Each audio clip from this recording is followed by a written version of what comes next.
What's up, world? This is A.L. Johnson with Elevated Men. I'm here with my brothers, and we're getting ready to have a great conversation. I know you see the title. This is The Modern Man's Mental Health Conundrum. It's part one of a four-part series. We're really going to be breaking down some of the issues that we face as men. As you know, Elevating Men is all about helping men improve themselves and become the best version of ourselves for our families and for our future generations. So really excited about this conversation. We're going to get started as soon as we get back from this quick break.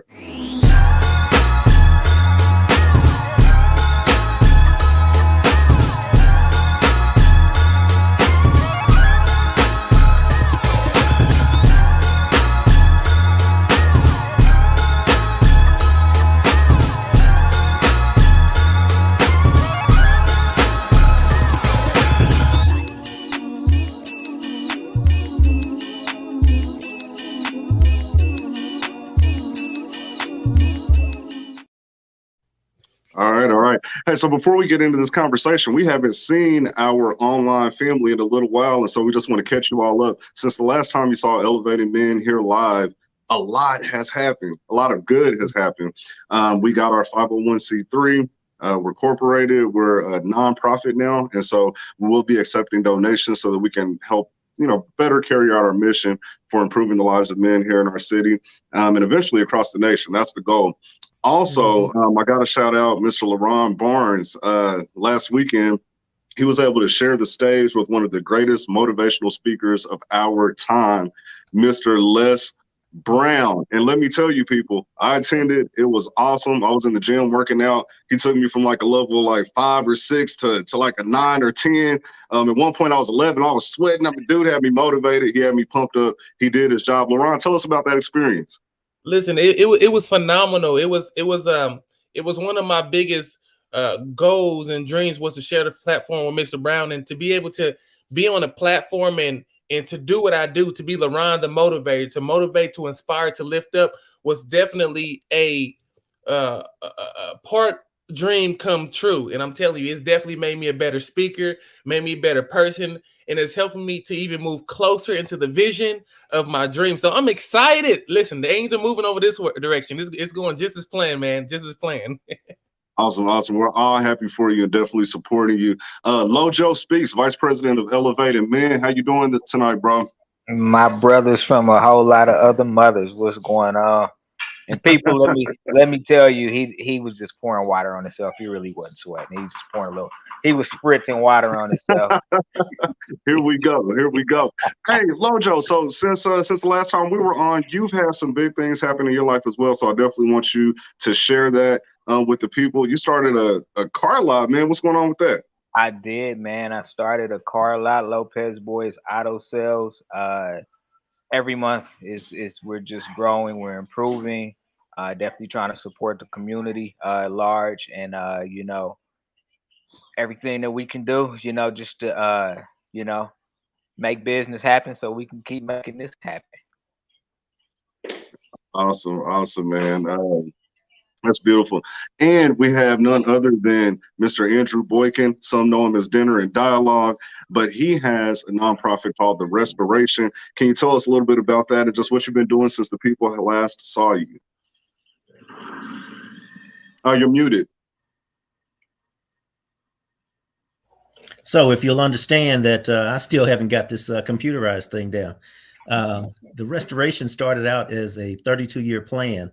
And I'm hoping that people recognize that we're down to 28 years of that 32-year plan. The countdown is to 2050. That's why the title is called restin2050.org for those that want to visit our website. But we are still chugging along. We're still trying to create and build versus consume and ask. So we're trying to build our tomorrow before it gets here, so that we will know what our tomorrow is stocked with and what it's for. Absolutely. I cannot be surrounded by a better group of brothers. Y'all are a blessing to me, and I really enjoy everything that we've done so far together. On top of all the things that you just heard from everyone else, we've been speaking at different schools, talking to kids in middle school. We've been volunteering here and there. We've been active in the community, and it's been a very, very great experience. We appreciate everyone who supports us. But let's get into the conversation for tonight. So we're talking about mental health, and we call it a conundrum. I was talking to one of my boys earlier. He said, "Oh, y'all hopping on live tonight." And so I told him the name, I told him the topic, and he was like, "There you go with them big words, man. Conundrum. What are you talking about?" So for a conundrum, it's just a multifaceted problem. It doesn't have one answer. And we talk about men's mental health, we tend to throw little blanket terms out there, and we just say, "Oh, well, it's because they don't have a father." I've even done that myself. It's because I don't have a father. It's because the black women aren't this. It's because of racism. We just throw out these things, but in all actuality, it's quite the conundrum. There are so many different things that affect men's mental health, and when we think about the side effects of that, when we think about the alcoholism, the drug abuse, the promiscuity, all these different things that really tear us down and end up tearing down our homes, our families, eventually our children, and our community, it's like, wait, we got to pump the brakes for a second, let's figure out what's going on so we can rebuild and regroup. And so Andrew and I, we have a lot of conversations, all of us do really offline, very deep conversations. But one thing that he pointed out to me in one of our conversations was Maslow's hierarchy of needs. And so it's a psychological term. It has to do with the needs, social needs of people. And so the basic needs are physiological, safety, love, esteem, and self-actualization. But on a side note, there's two others that have to do with identity and understanding. And so when we talk about social perception and we talk about men being able to define themselves and their roles in society, I do feel that it's a little more difficult now than before. So we were talking a little bit off camera, and we were talking about how through social media, we're able to see the opinions of more people at a much rapid pace. Some people can't handle that. And in certain ways, it boxes us in as far as who we are and who we think we can become. And so just starting with you, Andrew, just picking up where we left off before we came on camera, when it comes to identity and understanding, what difficulties do you feel that the modern man has when it comes to those two things, identity and understanding of oneself? Identity and understanding. Wow. Both of those, let's see, understanding has to do with things that, and this is just my opinion, of course, things that you know, which become things that you believe, which becomes things that you share as if you understand what it is you know, things that you stand on. That's your word, your bond. Identity becomes that person that presents this information that you stand on. Does it look like what you're saying? Does your audio match your video? And I borrowed that from another gentleman on a different platform. We'll talk about that at a different time. But does your audio match your video? And in today's times, it's very difficult to box in identity and understanding, especially when our understanding is coming from a book that someone else wrote, or knowledge that someone else is telling us, an experience that we've never had other than today's experience. Identity, well, that again is what you're talking about, who social media, who our fathers, be it present or non-present, our mothers, be it present or non-present, the people in our circle wants us to be. And therefore we strive to be what people want us to be and never really discover who we are. So we have no identity unless, and that's a generalization, of course, because there are many people who do have identity. Mm. That's really, really good points. Lojo, when he talks about identity and the fact that a lot of men just really never find out who they are, why do you think that may be? Or do you even agree?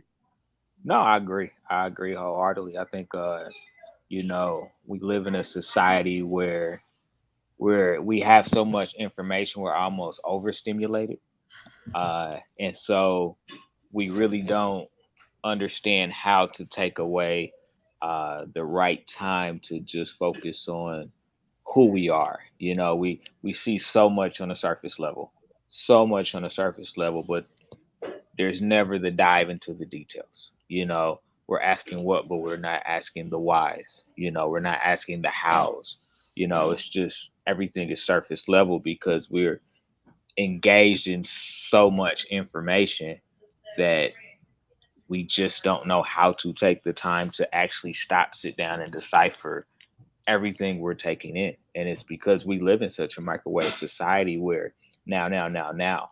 And if we can't get it now, most of us don't have the patience to allow it to come, and really not even so much allow it to come, but allow it to mature, and allow us to gain a deeper understanding of what it is that we're taking in on a daily basis, and how we apply it to our own individual personal lives and the lives of our families. Good input. Now, LeRon, I want to come to you on this because you're a motivational speaker, a life coach. And so something that you do is really help people get from where they are to where they want to be. And a part of that is self-actualization, realizing who you are, your talents, your skill sets, and really being able to shape and mold yourself into who you want to become. What tips do you have for that for men in the modern era? Well, I've learned that who you are is intertwined with your passions, your desires, and finding yourself. One of the things I found out is that it's not that the way that we identify ourselves is there's someone who has been here before that has done what you want to do. And I've learned that it's not you trying to be that person, but to identify the things that are in them that you can see in you. And many people, they go and identify themselves by the labels that other people put on them instead of going out and seeking who am I through the passions, through the desires, through the things that you may see in someone else that you really admire, that you really look up to. See, one thing about me is I found who I was in a gentleman by the name of Les Brown. It wasn't that I was trying to be him, but I said, whoa, I resonate with that individual. And so I began to see myself in that individual and to be able to identify, there's a lot of qualities in him that is in me. And it took me to get out of the labeling of people. I remember it was Mr. Brown said that labels are not meant for people, they're meant for jars. And so stepping outside of the labels that individuals put on you, seeing yourself in somebody else, but they're at another level, a level that you want to be on. A lot of times we're around people who are not on the level we want to be on, and we listen to those people and wonder why we can't rise above that. I tell people, listen, you cannot rise above mediocrity. You can't rise above mediocre people. You can't stay in a circle that is not going anywhere, a circle that's not elevating, and expect yourself to go higher than that. So identify yourself in someone that you truly admire, but not trying to be them, but seeing yourself in them. That makes a lot of sense. I can't remember. It was a quote that I read a while back, but it said that we don't find who we are, we create who we are. So it comes down to making a decision of this is the life that I want, this is who I want to become, and just going for it. But what I feel happens to us a lot of the times is we have these ideas in our head. So say, I want to be a comedian. I believe I'm funny. I think I'm a funny dude, right? But the environment around me says, you kind of funny, your jokes are a little dry, maybe you should go in this direction. I think that's what happens to a lot of us right now. Also, we're always looking for acceptance. And so that's one of the other basic needs. We need that feeling of acceptance. And so we begin to act in a way that we're accepted. If we look at our children, right, you may have a child whose his inclination is towards math and science, right? But he isn't accepted among his peers. He's looked at as a nerd. And so over time, you see him starting to change his demeanor and to become more hood or more street or whatever is acceptable. Mm-hmm. That's one of the biggest problems that I feel we run into right now, is that we have so many opinions readily accessible, and we're trying to figure out how to be accepted. So we take these opinions and we take these opinions. Many of them are conflicting. And so I really feel like the modern man is somewhat confused in how to actually be accepted. What are your thoughts on that, Andrew? So, what you're talking about is beautiful because of that. We go out and look for approval. That sounds like that word that floats around called consumption or consumers, and generalizing a lot of people that look like me. We're consumers. Instead of creating our own identity, building in something. We don't build, we don't create in a generalized sense. So therefore, what we're looking at is those forefathers that were enslaved, came out of slavery, bought land, built houses on that land. They were not consumers; they were builders. And somewhere that message, that understanding, and that knowledge got left behind, to the point where we are now asking for land. We're now asking to buy or rent, to consume something that someone else has built already. So that's how I heard what you just got finished saying. Yeah, most definitely. LeBron, I saw you were kind of motioning. Did you have something to add to that?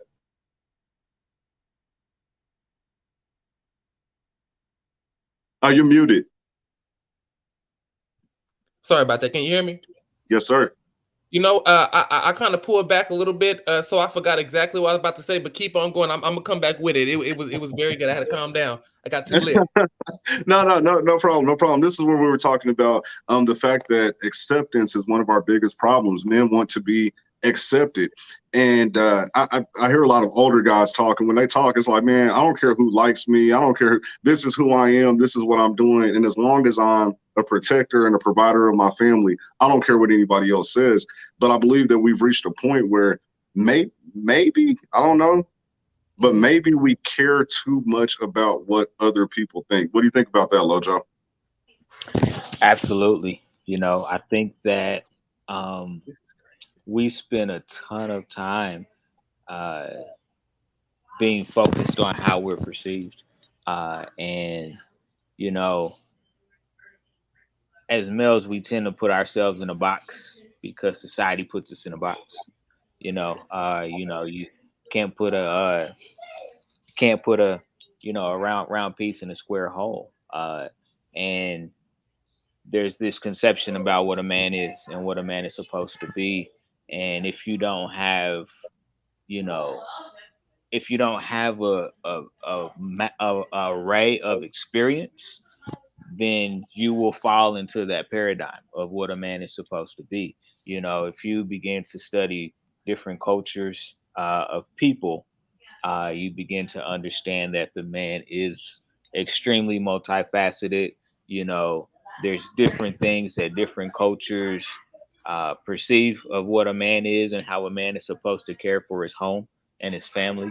And so a lot of times we just get boxed in based off of our own personal experiences or the lack of experience.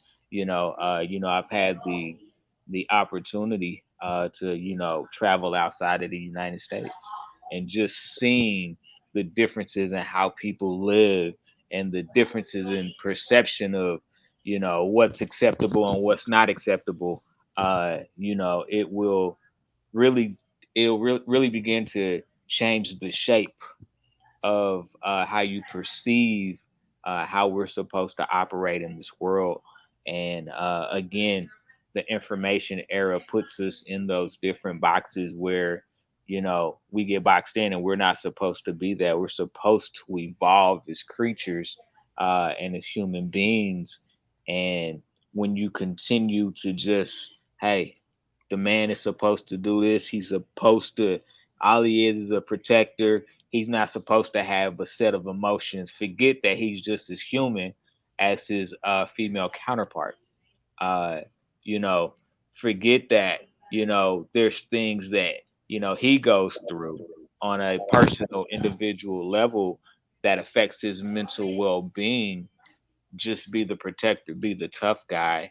And so those opportunities to be vulnerable, to be able to express ourselves and to get things out that are inside of us is just stunning because we don't want to be looked at a certain way that is outside of the cultural norm where your environment lies at that time. Yeah, man, I completely agree. This show ain't about Will Smith, but I got to bring his name up because I mean, heck, we all know what happened. We know what happened, but let's just be honest. Like that sparked a huge conversation across social media about men protecting women. Half of the comments that I read, he was absolutely right. He needed to stand up for his woman. He did exactly what he was supposed to do. And in fact, I saw some posts that said, if you wouldn't do that, you're not a man, right? Then on the flip side, there were people that said, as a man, he should have been able to control himself because men have self-control. And so there's always this yin and yang with these conversations. And it's like, well, am I yinging or am I yanging? I don't know which way I'm going with this.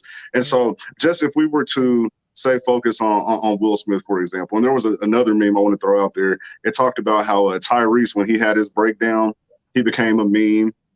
Michael Jordan crying, that's a meme.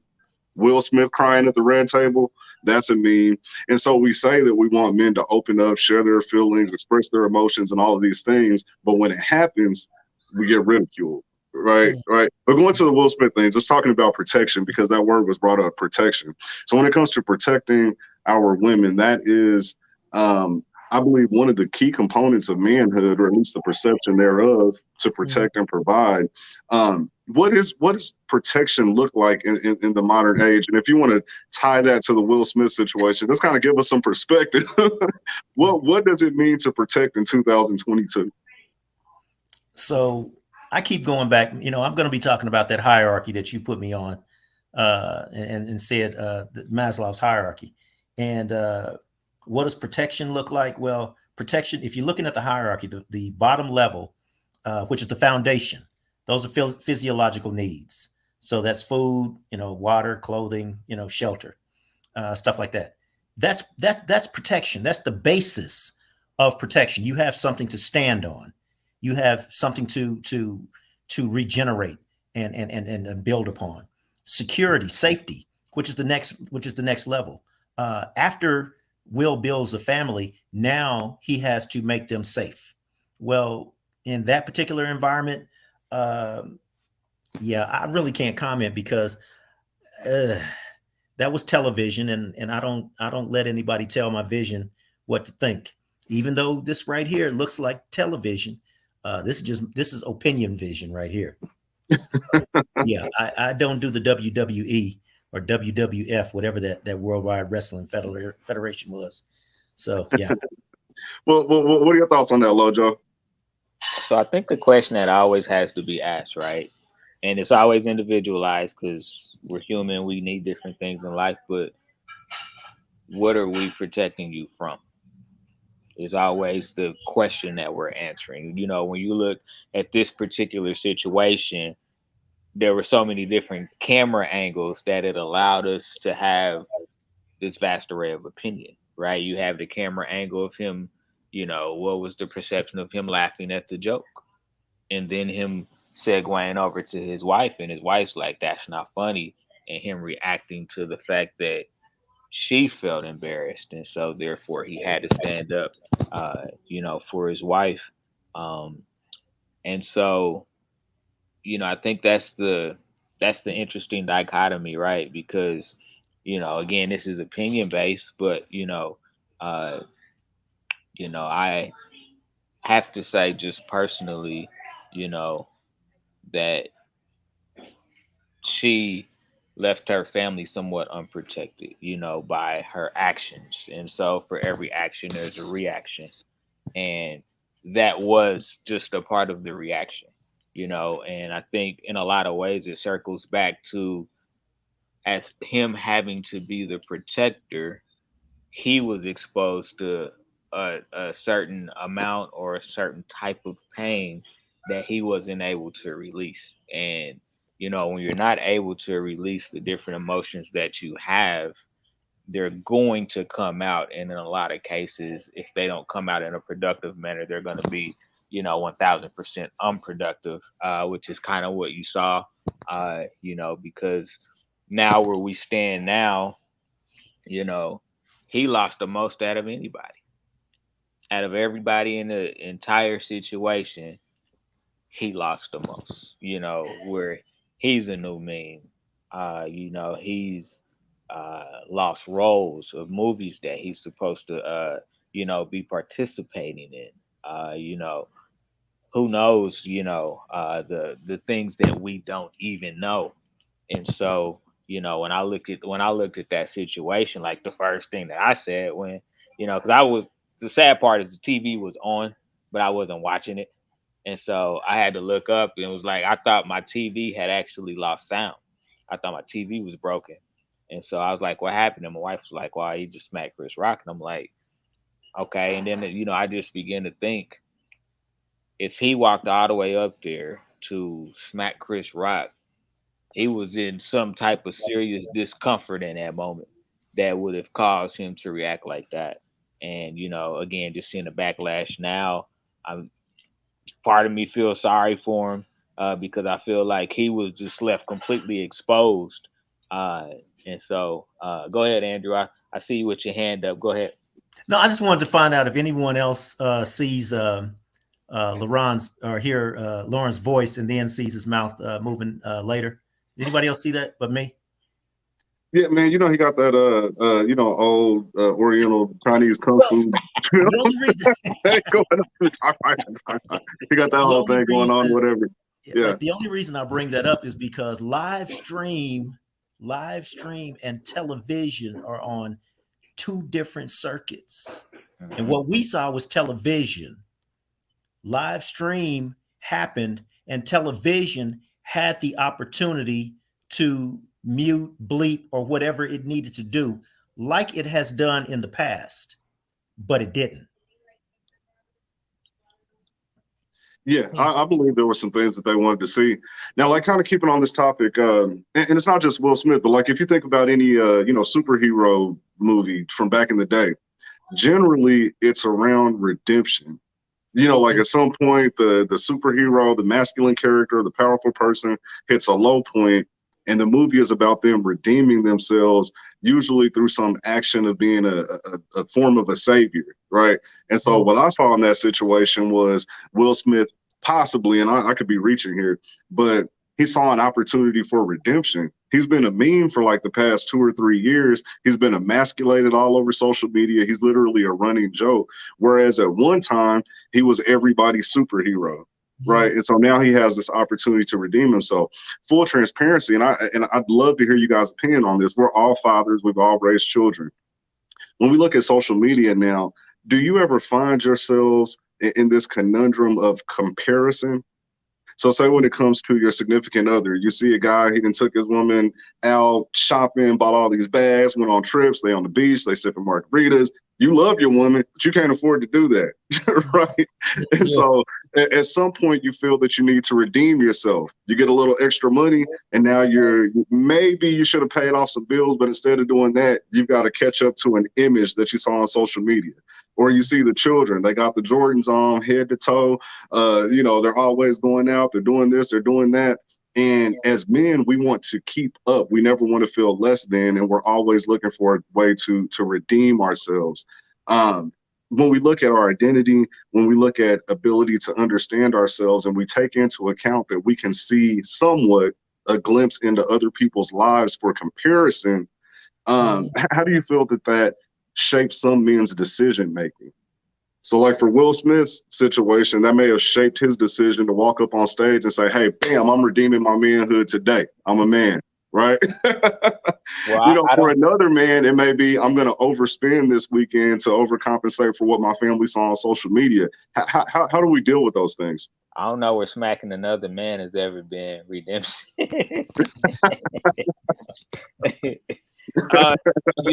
I think that's where you know where it is, man. On the schoolyard, you get picked on a couple times, you go pop them in the mouth or whatever, you redeemed yourself. A pop and a slap is two different things. I did it with a close hand though. That's funny. But no, who would like to take that? Who would like to take that? Go ahead. I wanted to come out of LeBron's part. No, hold on. I'm trying to. When it comes to comparison, I'm thinking about, when it comes, me personally, when it comes to comparison, I don't look at, can you all hear me? Yes. Okay, I make sure I'm not muted. When it comes to comparison, if we want to look at comparison from the perspective of inspiration, that's kind of how I look at it. When I see something that is very positive, very good, whether it be something that's happening in a relationship, whether it be some gentleman individual taking this woman out on vacation, doing different things, it's more of inspiration to me. And that all comes down to, again, and I always say, is knowing who you are, knowing yourself, knowing your value, knowing your worth. It's only when you don't know who you are that you tend to compare yourself to someone else in a way that is not progressive, a way that is not beneficial, a way that is will put you in a demeaning mindset, that the thing negative of yourself, or as if you're not or as if you're unworthy. And so when I see different things it's an inspiration to me, it inspires me. But that goes to that all comes down to how you see yourself. Again, how you perceive yourself. And there was a question that was asked about perception, and I wrote this down. I want to say this. We should be concerned by how we're perceived, but we shouldn't let the perception define us. We should be concerned how we're perceived, but we should not let the perception define us. Again, when you know who you are, you're able to separate yourself from other individuals, knowing that their life is their life and your life is your life.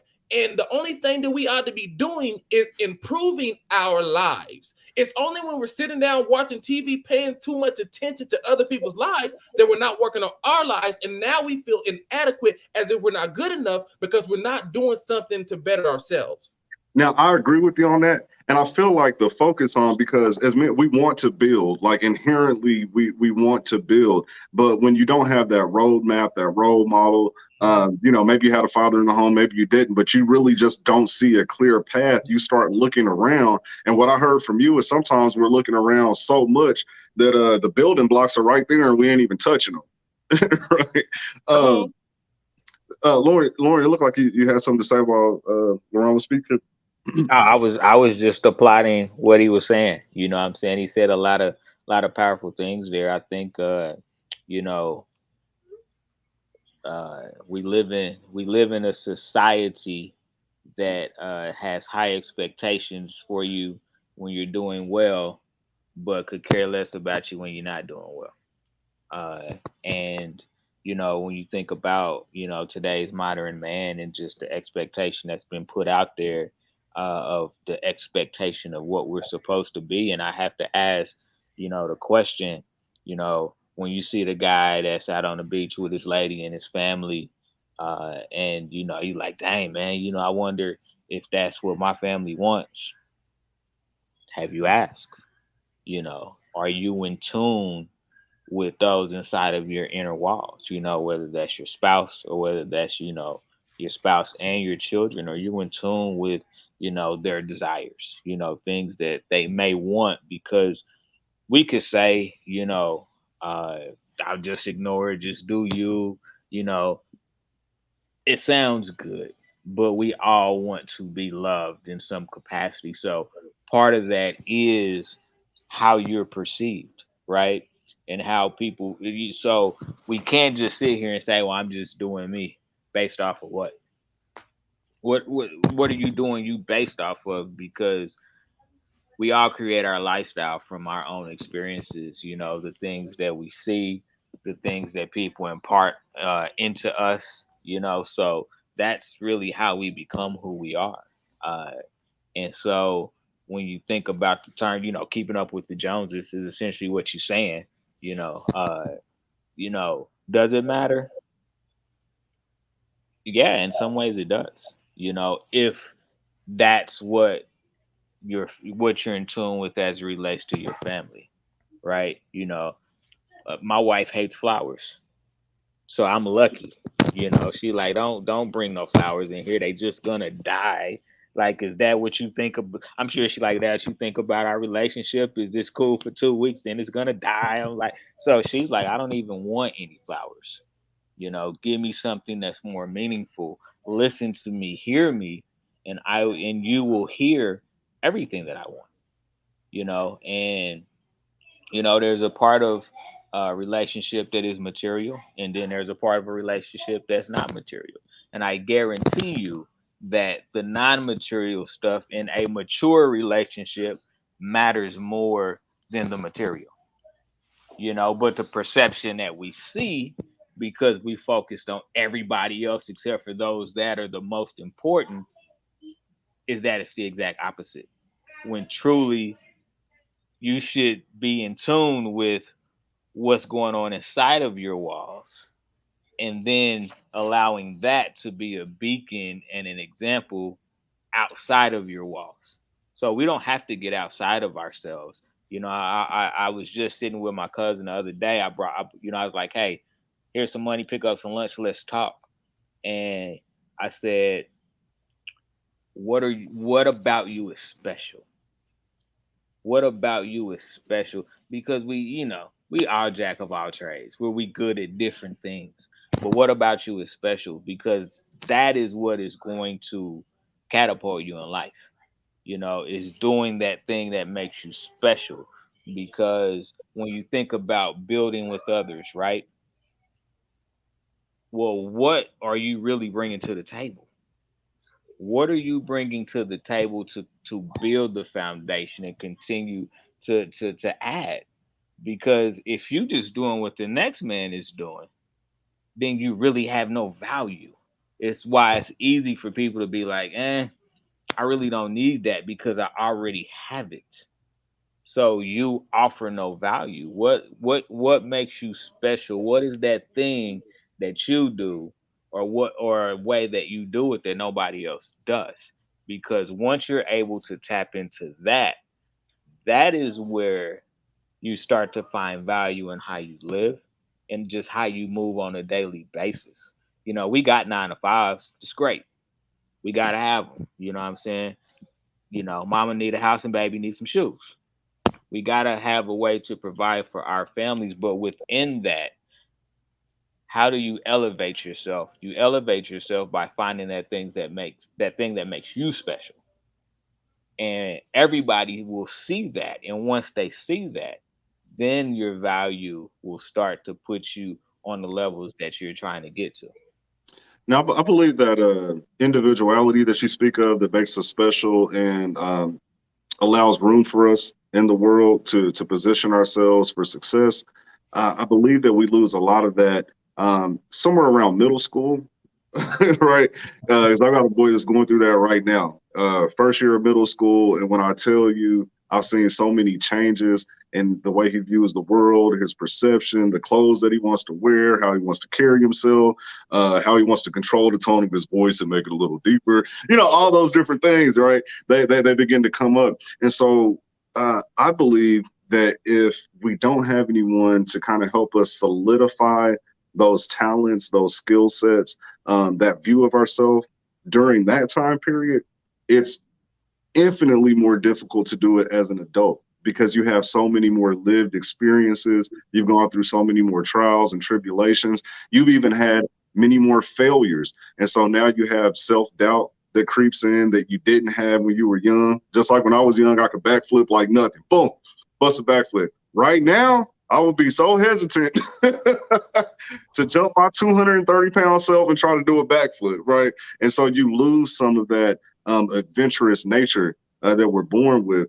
And so I'll ask you, Andrew, for us that are raising young men, for anybody that's watching and for even us here on the panel, what are some suggestions to keep our young men in that state of individuality, even though the world is saying conform to what you see? So I don't know if y'all can see this. Nope. Okay. Maslow's hierarchy needs. Dang. Okay. So we went from belonging, and then we talked about safety, and then we talked about esteem, and now we're talking about the foundation, that youth and how we can get them on the right track. And it goes back to what you introduced to us last season, I like to call it that, when you introduced that 0 to 20, 20 to 40 years old, 40 years old to 60 years old, and 60 years old to 80 years old concept, meaning you got a whole bunch of 30-year-olds who are in the middle of their 20 to 40 who have not found themselves because they were never stable and never were in tune or educated properly, put on the right track from 0 to 20. So they're still living those pains that 0 to 20 gave them and trying to erase them. So the advice that I would give is to understand the importance of a foundation. Going back to the Will Smith thing, he built his family in the show business arena. That was the ground in which they lived on. That was the ground in which he built his family. So they were subjected to the grounds in which though that type of soil produced. And it produced laughter, it produced chaos, it produced comedy at all of them. That was the ground that he built his family upon. So if we want our families to grow differently, I would ask men to consider before they actually shoot that sperm into a woman and bring life into the world, before they put the life process into motion, that they build a foundation. Build a foundation. Lauren had mentioned something about a house. A woman wants a house and kids need shoes. Well, you don't get married and then go say, where are we going to build our house? Again, the hierarchy is out of order. Again, our life is out of order. And we're trying to put step number 4 for our foundation. We need to understand that we need to unmess ourselves up and get ourselves with a plan before we ask someone else to join the results of that plan. Absolutely. Absolutely. I agree with that wholeheartedly. I do think that a lot of the reason, like you said, that we are so accepting of other people's opinions and try to conform to those ideals is because we didn't create that solid foundation. Once cement dries and settles, it is what it is, right? But we never were cemented in our beliefs. And so now here we are as adults trying to navigate, trying to guide a family, and we're just kind of blown with the wind. And so they can't be any more stable than we are. Did you have anything you wanted to add to that, Lauren? No, I really wanted to pose a question. And I think the question that I want to pose is, so let's take that, let's take that 30-year-old man that missed everything from 10 to 20. So he got 0 to 10, he good. 10 to 20, it all fell apart. I think the question that, if it was me on the outside looking in, I'd be like, okay, well, I'm feeling what you brothers are saying. How do I re-steer my ship then? How can I re-steer my ship in order not necessarily to go backwards, but to say, okay, I know where I am now. What can I do over the next 10 years? Because I'm already halfway into the 20s and 40s. What can I do to stabilize myself and to gain the growth that I need, so when I hit the 40 mark, I'm on a better path, right? I think for me, it's kind of like like I've heard in the military. I wasn't in the military myself, but they tear you down to build you up, or like in the gym, you tear down your muscles to build them back up. I've always been one of those people that if I go and I buy something that I got to put together, I want to try to figure it out first instead of reading the instructions. The instructions are right there. They're going to tell me exactly what to do. And you get so far gone, and then you finally say, you know what? It would be quicker and easier for me to tear down where I'm at now, get this instruction book, and start anew and actually get it built properly.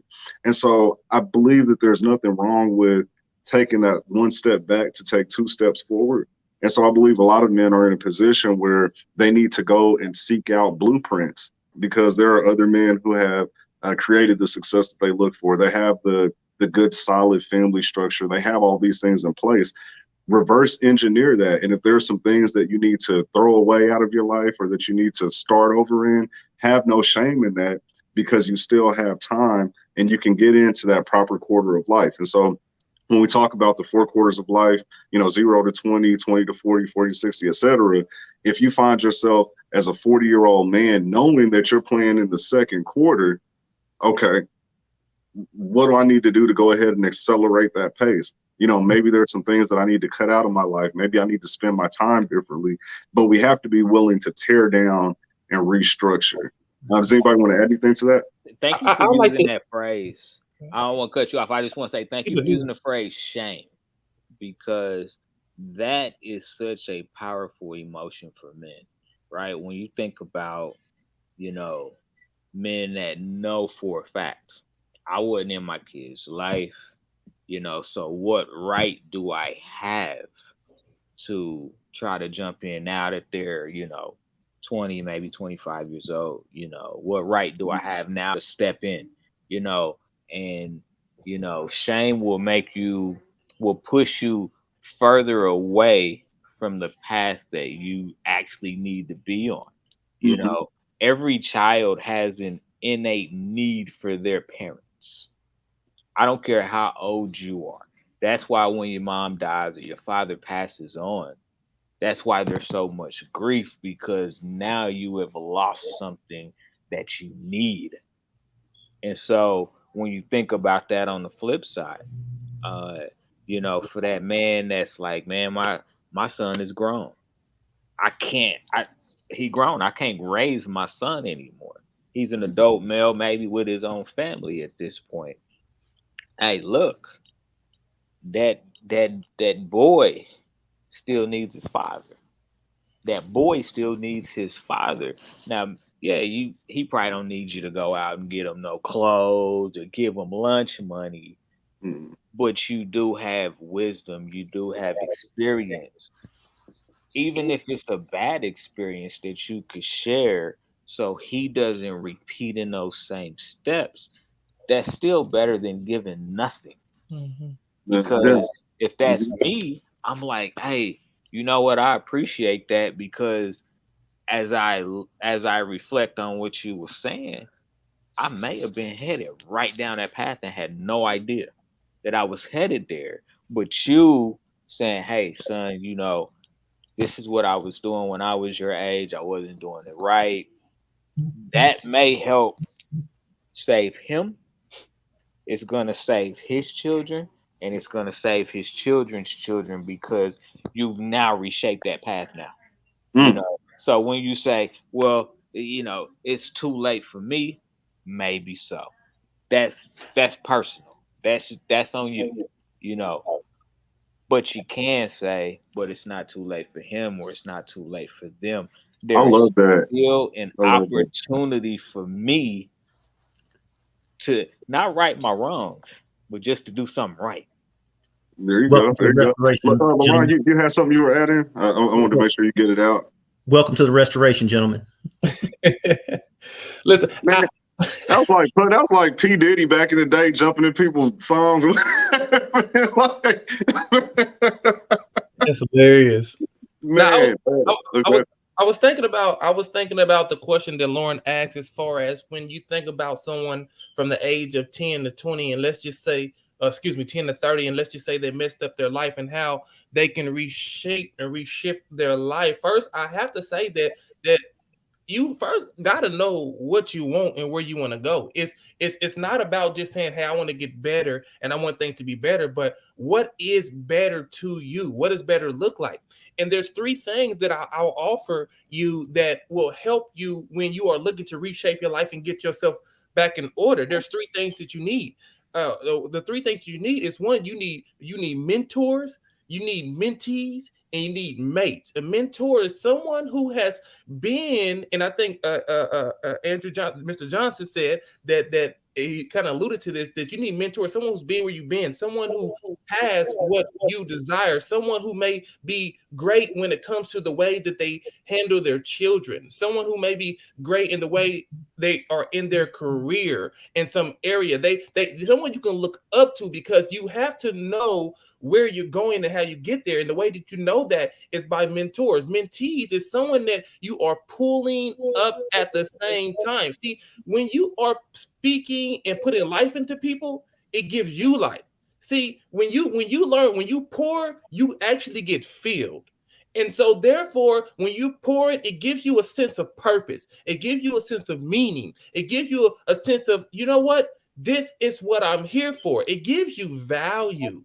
And so it helps you in this road of life into moving forward, understanding that someone needs you just as well. And then the last person that you need in your life is you need mates. Mates are individuals who are in the same spot or same position as you are, who are going on the same journey. These are the individuals that iron sharpens iron with. Listen, we're going through the same experience. I'm not exactly where I want to be right now. You're not exactly what you want to be right now, but we're going to sharpen each other and we're going to move in the direction that we're trying to go in. So those are the three kind of people that you need in your life when you're looking to reshape your life. Because and then we have to evaluate and look at, who do I have in my life that doesn't need to be in there anymore? What we have to put expiration dates on individuals who mean us no good. If I'm honest, there are some individuals in my life that I gave expiration dates because they're not going in the direction that I'm going in. They're not helping me to become the person that I need to be. And so we have to evaluate our circle. We have to evaluate our influences. And then we have to surround ourselves with these three type of people: mentors, mentees, and mates. That's how you begin to reshape your life and reshape where you're going in that direction. Did anybody just hear Les Brown? I just I thought he popped up. I don't know. Yeah. But man, there was a couple things there. Man, that was deep. One thing that Lauren said that I want to touch on is a father is always needed, and that is 100% true. Like, here I am, here in a few weeks, I'll be 39 years old, and again, hey man, we ain't talking about that one here. But you know, that need for a father figure, it never goes away. It never goes away. Even if it isn't specific instruction on what to do, sometimes the encouragement from a father is all you need. Sometimes you just need another man that you respect to look you in the eye and say, hey, you're doing the right thing, or hey, just stay on the right path. You know, you're okay. You're enough. You're good. Right. And another thing that you said, LaRon, men who are disconnected from their families, I feel, are unknowingly empty. And so you see men, when you said that when you pour, you're also filled. And when we think of how many men are disconnected from their families, they're not covering them, they're not pouring into them, they themselves are empty. Yeah. And so there's a couple men, I won't name any names, but I know who are dealing with this right now, right? So on the outside looking in, you may say, okay, well, he's living his best life. You know, that's the term now. And by best life, most people mean you're just doing whatever you want to do. You are maybe blowing off some responsibilities for things that you enjoy. There's a whole lot that goes into that, quote unquote, living your best life. Mm-hmm. But what I found is that a lot of men who are seemingly living their best life are unknowingly empty because they're not pouring, they're not covering, they're not living out their function as a man, what we were created for. I'll say this about my father. Rest in peace to him. Love my father. But one thing that I always wondered, right? He was in the church and all these different things, and at some point things didn't work out with him and my mother. You know, he moved to a different state. We had a long distance relationship. And in my mind, I just thought he just had to be just living it up. Just, I mean, why wouldn't you be, right? You don't have a wife, you know, kids aren't there. But when I evaluate what I learned over time, what you said is so true, LaRon. A lot of our men are missing out on the best part of themselves by simply not covering their families and pouring into the next generation. That is a huge part of manhood that I think we overlook. And so one thing that I believe a man can do if he's feeling empty, if he's feeling inadequate or less than, is to connect himself to a situation where he can actually pour so that he can in turn be filled. I love that. I love that. Welcome to the restoration, gentlemen. All right, Diddy. But no. Since you're on that, like, connect the restoration to all of this. You know, for the people who are unfamiliar with it. So the root word is to restore. And at one point in time, men who were broken, and I keep going back to slavery, who were enslaved and broken, they found a way to restore themselves by buying land. They found a way to restore themselves by giving themselves purpose. And that purpose was not about them. It was buying enough land because they knew the value of foundation. And they bought enough land because They had children that were going to inherit that land in their mind. They had children who were going to be more stable and more advanced on that foundation, and take that shack that they were living in and build behind it a large barn, and build behind that a larger home, and pass that on to their generations. They had that vision. So they were restoring. And somewhere along the lines, we are still talking about what we need to get back to, what we want to do, how we need to restore. And that is painful to us. So many of us, if not most of us, are filled with that pain, that emptiness, that we cannot cover our tomorrow. How are we going to make ends meet so that not only those ends meet, but they go seamlessly into our tomorrow? That is painful not to have that answer. So what we're talking about by understanding that we do need to pour unconditionally, and it's no longer about us because we had our opportunity and tomorrow is coming, whether we care about that tomorrow or not, whether we build that tomorrow or not, whether we prepare for that tomorrow or not, it's coming. And our grandchildren are going to be living in that tomorrow. So it would be better served for us to pour into that tomorrow and receive some of that blessing that you're talking about when you pour into others. It would be better served that we build a tomorrow and build a foundation so that we won't be looking for someone else to secure us, so that we won't be wondering who should we be like, so we won't be wondering who now accepts us, so that we won't be wondering who am I. Man, look, we got to stop it right there. We got to stop right there. That was powerful. That was powerful.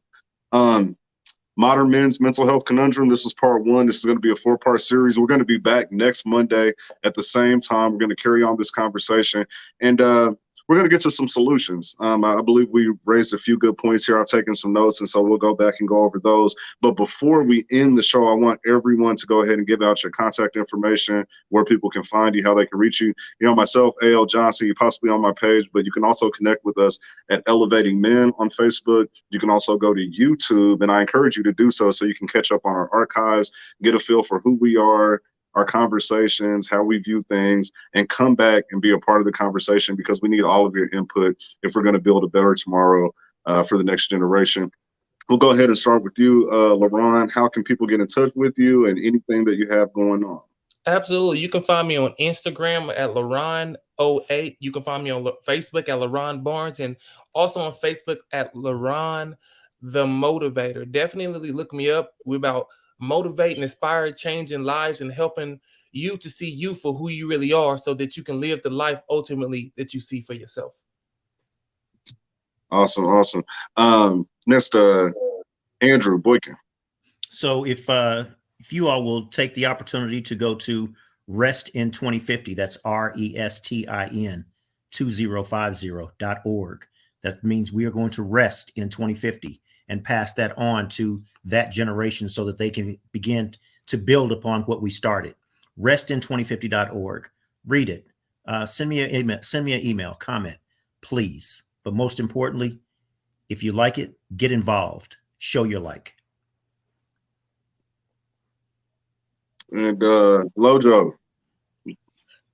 Y'all can find me type in Lojo Speaks and you will find me, but I'm gonna do something a little different. I've had the same exact telephone number for 20 years. 20 years I've had the same number. 816-405-9988. Call me. If you got a question, you stuck somewhere and you just want some guidance on how to get out, just call me. You know, it's right here, my phone right here. I will answer the phone. If I don't answer, leave me a voicemail, shoot me a text, let me know who you are, and I promise I will reach back out to you as quick as I can. We are here to pour into our community. You know, our community is brothers. You know, our community is men. Our community, just in so many different ways. I'm just here to pour. So, boys, auto sales, and elevating men. I'll look at that. See, they Look, calling you already, bro. They they calling you calling me already. already. Calling me already. But you know what? Huh. I do want to echo that sentiment. Definitely reach out to us if you have any issues. And this is real, like the podcast Elevating Men. That's just one thing, but this is real. You know, offline we have conversations with men all the time. You know, Lauren, I know you spoke with people who have inboxed our page and just needed some advice. I've done the same. And so that open invitation is real, where we're not just saying that if you do have some issues that you're dealing with and you just need another man to talk to, everything is free of charge. We're just here to help. And so we appreciate you. I'm gonna go ahead and plug my business real quick. If you don't know, I'm a life insurance agent. I've been doing that for the past 13 years, helping families build legacies, guaranteed legacies, making sure that if something were to happen, and I said if, as if it isn't inevitable. When something happens, we want to make sure that there is something there for the family. And so if you have any questions concerning that, you can visit my website at aljohnsongroup.com. Thank you all for joining us. Tune in again next Monday, 8 p.m., same time, same place. Have a good night.